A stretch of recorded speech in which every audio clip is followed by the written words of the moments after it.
The following story has been brought to you by StoriesToInspire.org.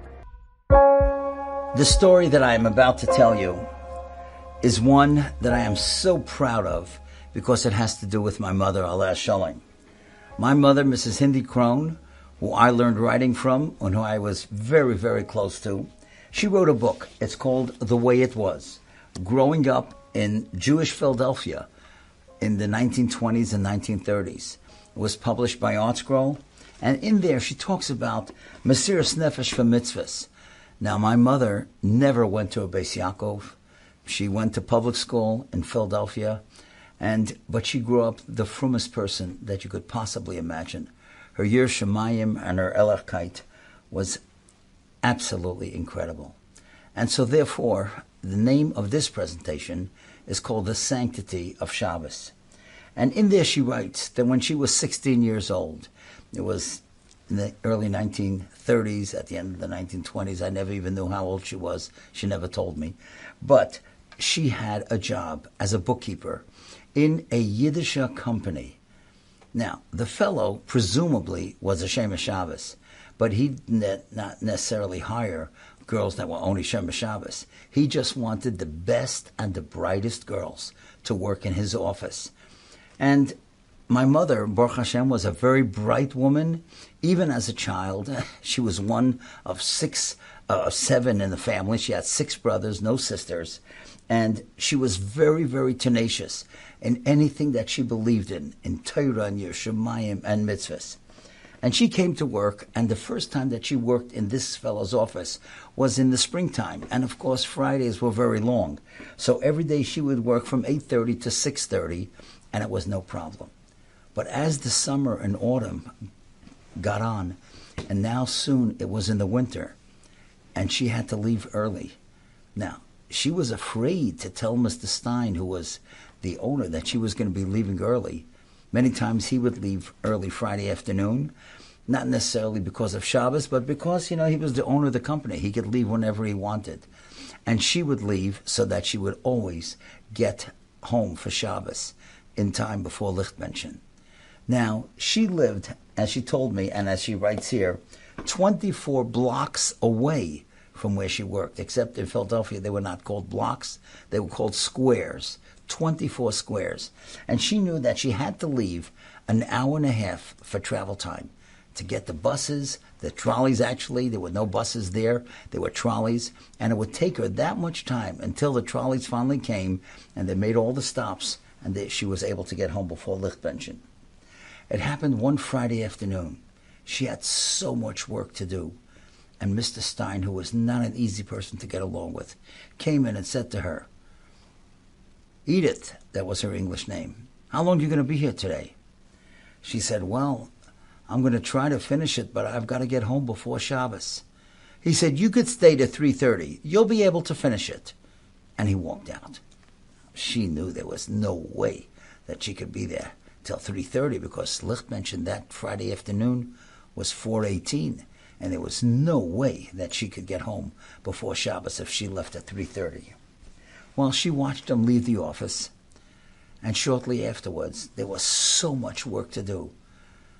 She knew she'd be fired next week, but she wasn't going to be on Chal Shabbos. And she was afraid, what happens if she doesn't make the bus on time? She can't be carrying. So she left her purse in the office and took one token for the bus. She came to where the trolley was, and the trolley wasn't there. It usually was there all the time. It was almost like clockwork. But that Friday afternoon it wasn't. So she started running because she wanted to get home before Shabbos. She wasn't going to wait for the trolley. Now, my mother was a tomboy. I don't know if you know what a tomboy is, but a tomboy is somebody that is a girl but sometimes acts like a boy. And she had, like I say, 6 brothers. And so she could throw a ball, just like they did because she always played with them. She told me she took the token out of her pocket. She wound up like a pitcher, and she just threw it as far as she could. And she told me, she said, "Hashem, this is for you." And, of course, she wasn't going to carry the token. And she started running. And of course, the names of the streets, Thompson and Columbus and Montgomery and Cumberland. She was running on 6th Street. She told me she knocked into a lady, never knocked off the packages. And she tried to pick them up for the lady, but she had to run home. By the time she came home, she was sure that her father had already gone to shul, which he did. And I'm named Paysach Yosef after her father. And then finally she came, and it was already after Lichtbenchen. She thought she would start crying when she saw her mother. But her mother, the house smelled so Shabbosdik. We all know what it means when a house smells Shabbosdik. And it looked so fresh and so clean. And the licht were on the table. And she just fell into her mother's arms. And she said, "Don't worry. I kind of figured that you had to walk." Her mother was so smart. Her mother, Leah, my sister's named after her. And they spent a wonderful Shabbos.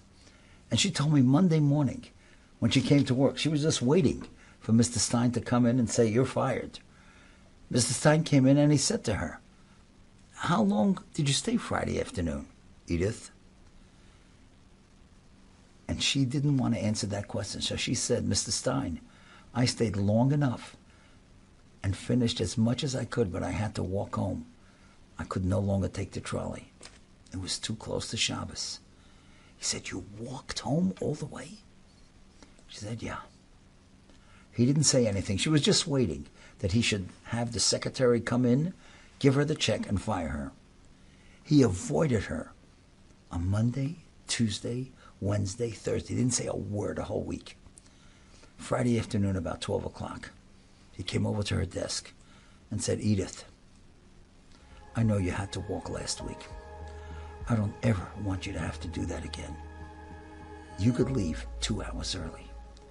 And from then on, every Friday, in the short winter days, she was able to leave 2 hours. And then as he walked away, he muttered under his breath to one of his secretaries. He didn't think my mother heard it. And what he said was, "Sometimes you can learn something even from a kid." And he realized her Mesirat Nefesh. And she did have a tremendous amount of Mesirat Nefesh. You had to see how she davened and how she read Senator Enna.